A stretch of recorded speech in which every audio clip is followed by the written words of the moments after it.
नमस्कार, स्वागत है आपका एस टीवी में। और शुरुआत करते हैं मुख्य खबरों की। नर्मदेश्वर मंदिर में चल रही श्री करणी कथा के अंतिम दिन उमड़ा श्रद्धा का सैलाब। कथावाचक और अतिथियों का पुरोहित परिवार ने किया स्वागत। सरदार शहर स्थानीय नर्मदेश्वर मंदिर में चल रही करणी कथा के अंतिम दिन सोमवार को बड़ी संख्या में श्रद्धालुओं ने कथा श्रवण कर महाआरती में भाग लिया। अंतिम दिन की कथा में कथावाचक डॉक्टर करणी प्रताप सिंह ने मां करणी माता से जुड़े अनेक प्रसंगों का वर्णन किया, जिन्हें सुनकर श्रद्धालु भाव विभोर हो गए। कथा के बीच बीच में भजन प्रवाहक किन्नू बन्नासा ने मधुर भजन सुनाकर श्रोताओं को झूमने पर मजबूर कर दिया। इस दौरान पुरोहित परिवार के सत्यनारायण, श्रीनिवास, प्रहलाद राय, प्रदीप कुमार, पवन कुमार, पंकज कुमार, मुकेश कुमार, जुगल किशोर, हितेश व दीपक पुरोहित द्वारा कथावाचक डॉक्टर करणी प्रताप सिंह, भजन प्रवाहक किन्नू बन्नासा सहित कथा में सहयोग करने वाले कार्यकर्ताओं, रिश्तेदारों और गणमान्य जनों का साफा और मां करणी की प्रतिमा भेंट कर स्वागत किया गया। इस अवसर पर बड़ी संख्या में माताओं, बहनों एवं पुरुष श्रद्धालुओं ने कथा श्रवण की और महाआरती में भाग लेकर प्रसाद ग्रहण किया। कथा समापन पर विद्वान पंडितों के सानिध्य में हवन यज्ञ में सभी ने आहुति देकर मां करणी माता से क्षेत्र में सुख, शांति और समृद्धि की प्रार्थना की।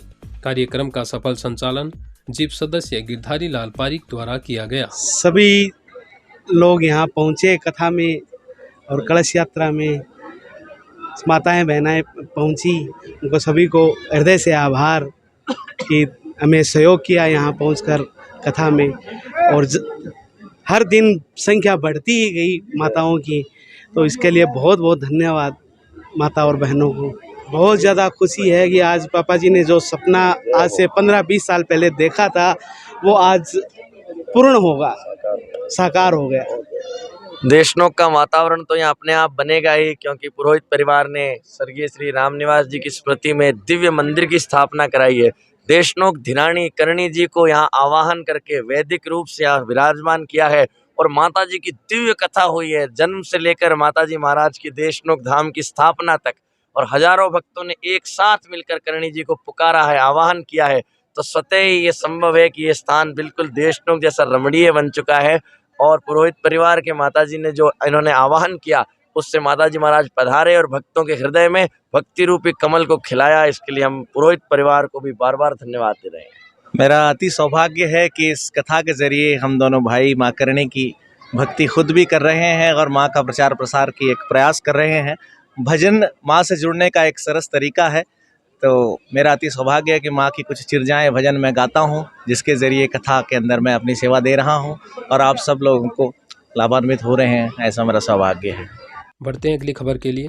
मानसिक दबाव विषय पर कार्यशाला का आयोजन मोटिवेशनल स्पीकर धीर सिंह धाबाई ने किया प्रेरित। सरदार शहर स्थानीय रामनगर बास वार्ड नंबर 1 में युवाओं में बढ़ते मानसिक दबाव विषय पर कार्यशाला रखी गई। कार्यक्रम का शुभारंभ मनोवैज्ञानिक और प्रसिद्ध मोटिवेटर धीर सिंह धाबाई, वरिष्ठ RAS राजस्थान संस्कृति और साहित्य तथा योजना पत्रिका के लेखक ओम प्रकाश व प्रधानाध्यापक जितेंद्र शर्मा ने मां सरस्वती के आवक्ष के समक्ष दीप प्रज्वलित कर किया। इस अवसर पर RAS ओम प्रकाश ने बताया कि सरकार की शिक्षा के परिक्षेत्र में विभिन्न योजना है जो आम जन तक नहीं पहुंच पाती, अतः हमें ज़्यादा से ज़्यादा इनका प्रचार करना चाहिए और हर गली मोहल्ले में एक पुस्तकालय और वाचनालय का निर्माण कर युवा पीढ़ी को सकारात्मक दृष्टिकोण देना चाहिए। इस अवसर पर मनोवैज्ञानिक और सुप्रसिद्ध मोटिवेटर धीर सिंह धाबाई ने कहा कि आज की युवा पीढ़ी अत्यधिक मानसिक तनाव में जी रही है, जिसका मुख्य कारण एकल परिवार और मोबाइल का असामयिक प्रयोग तथा बेरोजगारी है। धाबाई ने विशेष रूप से रिट की तैयारी करने वाले युवाओं की मनोस्थिति पर विचार करते हुए कहा कि बार बार पेपर आउट होने और बेरोजगारी की वजह से बच्चे विषाद में चले गए हैं। ऐसे में हमें चाहिए कि अच्छे खान पान के साथ अच्छा सांस्कृतिक और मानसिक वातावरण तैयार करें और बाहरी किसी भी भौतिक विषय वस्तु को छोड़कर हम ज़्यादा से ज़्यादा अपने परिवार को समय दें। इस अवसर पर प्रधानाध्यापक जितेंद्र शर्मा ने सभी का आभार व्यक्त किया।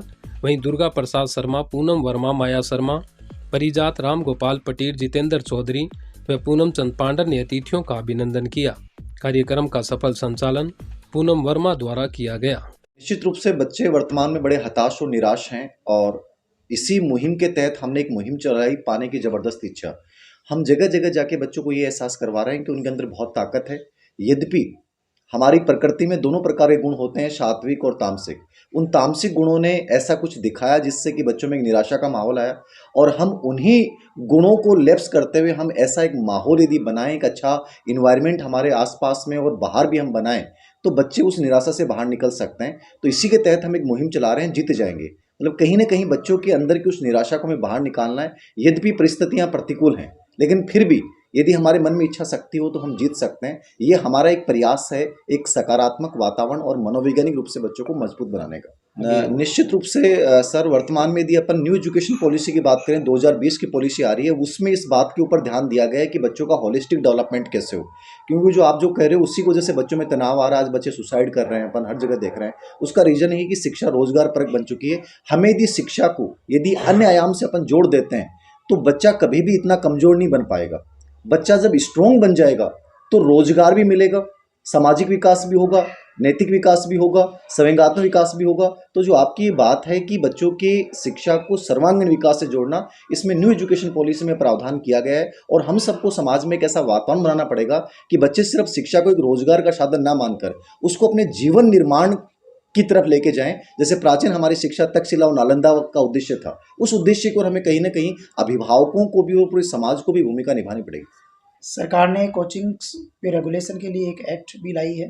साथ ही सरकार एक ड्राफ्ट बिल भी तैयार कर रही है, जिससे कि ये देखा जाए कि जो सुसाइड हो रहे हैं, सरकार देखती है कि वो टेस्ट के माध्यम से इतना ज़्यादा बच्चों में नेगेटिविटी आ जाती है।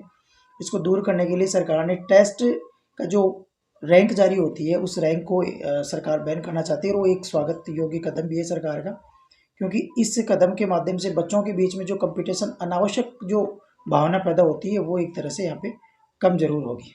सामाजिक कार्यक्रम कर मनाई सुप्रसिद्ध सिंगर लक्ष्मी मनोज मोदी की वर्षगांठ। शुभचिंतकों ने दी अनंत शुभकामनाएं।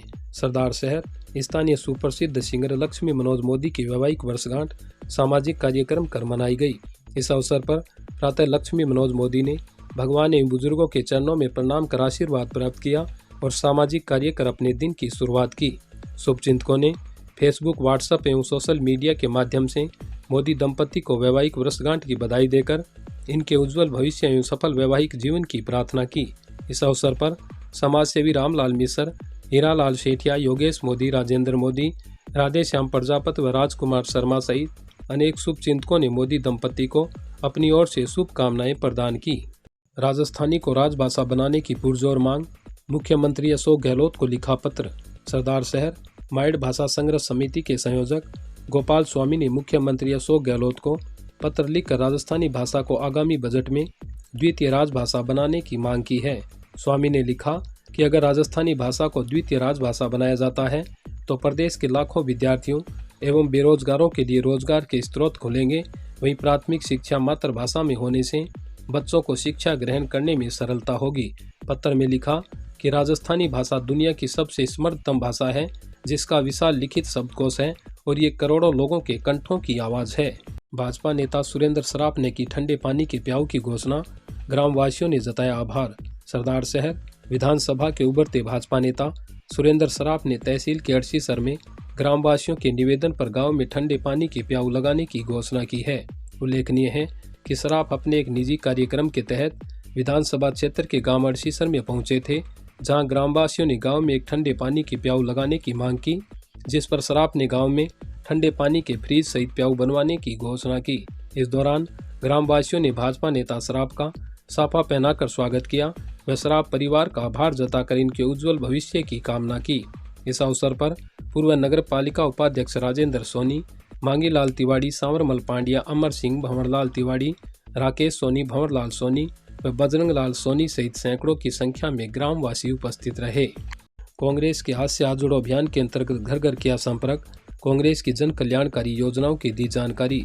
सरदार शहर राजस्थान प्रदेश कांग्रेस कमेटी व विधायक अनिल शर्मा के निर्देशानुसार ब्लॉक कांग्रेस कमेटी के अध्यक्ष जितेंद्र राजवी के नेतृत्व में कांग्रेस पार्टी का हाथ से हाथ जोड़ो अभियान निरंतर 12वें दिन शहर ब्लॉक अंतर्गत वार्ड संख्या 23 में रखा गया, जिसमें विधायक अनिल शर्मा की जन कल्याणकारी योजना, विकास कार्यों व राजस्थान सरकार की जन कल्याणकारी योजनाओं को आमजन तक पहुंचाने की चर्चा की।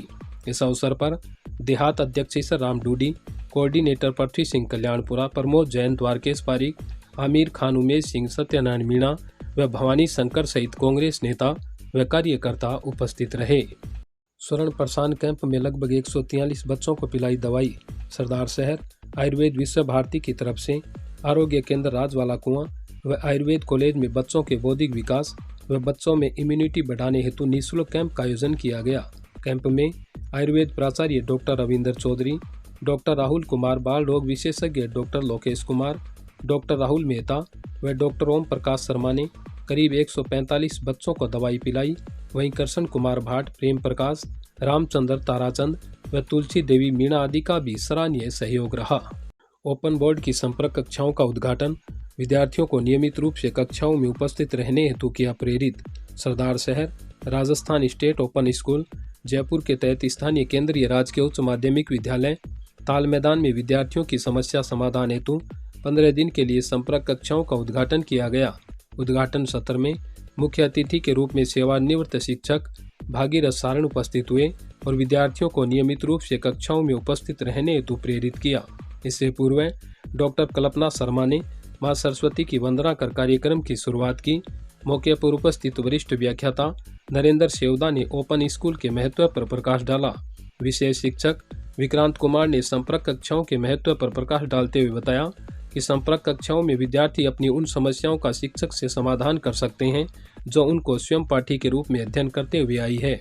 तकनीकी प्रभारी विनोद प्रजापति ने प्रैक्टिकल विषयों की प्रायोगिक फाइल की जानकारी दी।